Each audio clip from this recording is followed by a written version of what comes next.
Mary Davis Fournier with the ALA Public Programs Office from the exhibit hall floor at the 2012 ALA Annual Conference. I am standing here with Javier Huerta, who has just finished a reading on the live at your library reading stage. He's been reading from American Copia and some qualifications in Otros Poemas. I am here to ask Javier to share with us a little bit of his experience in his life, anything that was influential with the library. Yeah, well, libraries, I guess young people tend to think of libraries like places that you're required to go, like you have to go there whenever you have to do an assignment.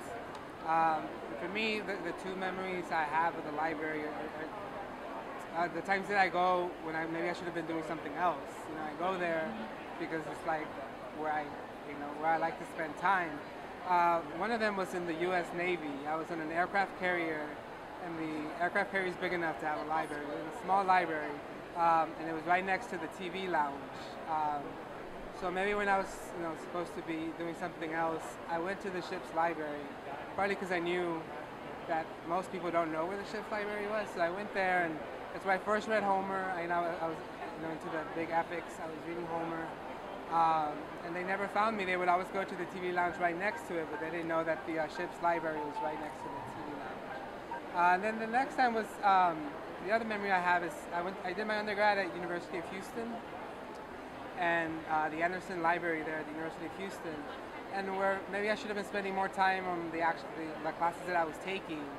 I actually spent time in Anderson Library just going through books on Chicano literature, books on Mexican history, the books of the Sahagún, the codices,